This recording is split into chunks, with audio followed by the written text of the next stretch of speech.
عمار یاسر صاحب کی آپ پوسٹ پڑھیں دیکھیں. یہ عمار خان یاسر صاحب نے ٹویٹ کیا ہے, کہتے ہیں کہ جی 2007 میں مذاکرات کامیابی کے قریب تھے کہ ریاست نے لال مسجد میں طاقت کے استعمال سے منہ کالا کیا.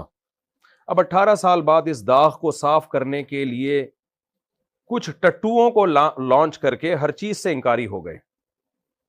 آپ کو پتا ہوگا یہ ٹٹو کس کو کہہ رہا ہے یہ آدمی. گزشتہ رات گرین پارٹی کے سربراہ نے بار بار اعلان کیا کہ ہم مذاکرات کے لیے تیار, لیکن مرید کے میں ایک بار پھر طاقت اور جبر کا استعمال کر کے لاشیں گرائی گئیں. فوٹیجز بھری پڑی ہیں سوشل میڈیا پہ, لیکن چند سال بعد پھر سفید پگڑیوں اور رومالوں والے کہہ رہے ہوں گے کہ اگر کوئی مرا تھا تو اس کے ورثاء سامنے آئے. جی جناب, چند سال بعد نہیں, ابھی ہم کہہ رہے ہیں. اگر ہم آج سعد رضوی صاحب کو کہہ دیں یا حکومت کہہ دے کہ جو مرے ہیں ان کے نام پیش کریں, وہ فوراً نام پیش کر دیں گے. ان کا کہیں جنازہ ہوگا تو سعد رضوی صاحب خود جائیں گے ان کا جنازہ پڑھنے کے لیے. ہوائی قتل کے دعووں کو کوئی بھی نہیں مانتا.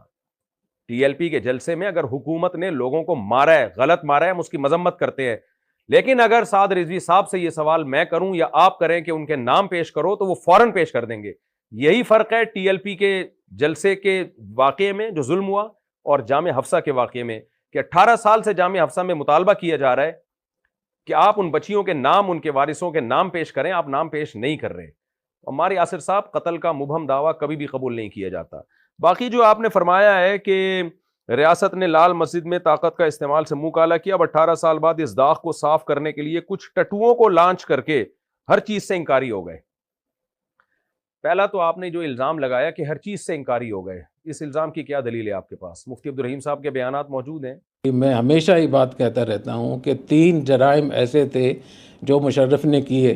تیسرے کہ جو انہوں نے آپریشن کیا لال مسجد کا, اور آپ لوگ اس بات کے گواہ ہیں کہ corps commander Karachi general Humayun ان سب کے سامنے ہی میں نے بات کی کہ یہ ظلم تھا, اور میرے لیے اس کو قبول کرنے کے لیے کوئی گنجائش نہیں ہے کسی بھی صورت میں. کیا ہر چیز سے وہ انکاری ہو گئے ہیں؟ ابھی میں نے ان کی جو کلپ چلایا ہے اس میں تو وہ ہر چیز سے انکاری نہیں ہے. ان کا دعویٰ صرف اتنا ہے کہ بچیاں شہید نہیں ہوئیں, نہ بچیاں اغوا ہوئی ہیں. جو شہادتیں ہوئی ہیں ان کو انہوں نے تسلیم بھی کیا ہے, فوج کی غلطی بھی قرار کیا ہے, فوج کی غلطی بھی قرار دی ہے. میں نے بھی یہ کام کیا ہے, ان کی تقلید میں نہیں, میں تو یہ کام 7 سال پہلے کر چکا تھا.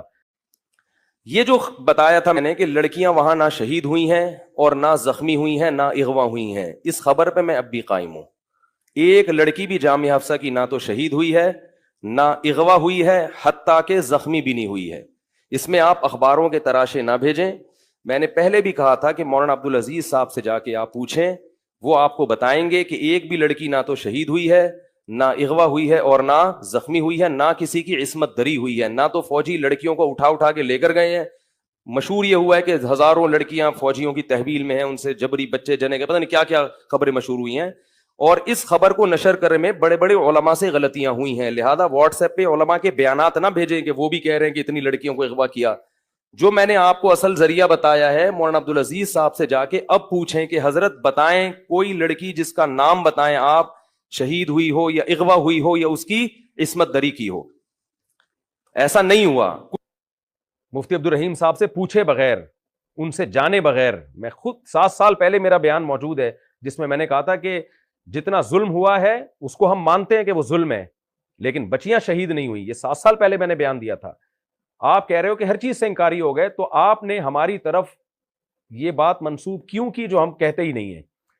یہ آپ کی تحقیق ہے, جو اٹھاؤ الٹرم شٹرم الزام لگا دو.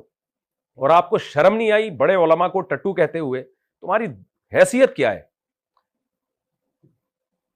تحقیق کی دنیا میں تم فارغ آدمی ہو. ہوتا ہی ہے. میں پبلک کو ایک بات بتانا چاہتا ہوں, دیکھیں دنیا میں کچھ لوگ ریاستی پٹھو ہوتے ہیں, ٹٹو ہوتے ہیں, کچھ لوگ عوامی ٹٹو ہوتے ہیں. ان کو پتا ہوتا ہے کہ جہاں عوام جا رہی ہے نا وہ بیان کرو جس میں شاباش ملے گی, وہ حق کا ساتھ نہیں دیتے.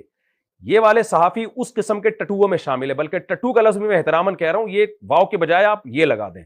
ایک حکیم صاحب تھے, ان کے یہاں سائن بورڈ پہ لکھا ہوا تھا بہت بڑا کہ قبلہ بڑے حکیم صاحب. ہمارے کو استاذ نے کہا یہ اتنا فراڈی حکیم ہے, یہ بڑے نہیں ہے, یہاں ڑے اور یا کے درمیان واو چھپی ہوئی ہے. تو یہ آپ نے جو ٹٹو جیسا لفظ استعمال کیا نا, تو آپ نے اپنی اوقات اصل میں دنیا کو بتائی ہے کہ تم کیا ہو. سعد رضوی صاحب سے اگر کوئی پوچھے گا نا کہ ٹی ایل پی میں کون کون سے لوگ لاپتہ ہیں, اور کون کون سے لوگوں کو حکومت نے قتل کیا ہے، میں سمجھتا ہوں سعد رضوی فوراً ان لوگوں کے نام پیش کر دیں گے، فوراً لوگوں کا نام پیش کر دیں گے۔ 18 نہیں 36 سال کے بعد بھی پوچھا جائے، 36 سال کے بعد بھی سعد رضوی نے ان کا نام پیش کرنا ہے۔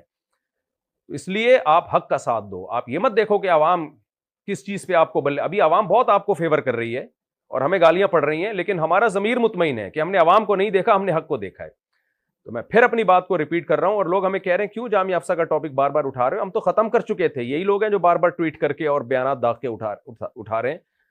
تو اس لیے جامعہ حفصہ میں ظلم زیادتی ہوئی ہے، مولانا عبدالعزیز صاحب کی بھی غلطی ہے، فوج کی بھی غلطی ہے، لیکن جس کی جتنی غلطی ہے اتنی بیان کی جائے۔ جزاکم اللہ احسن الجزا۔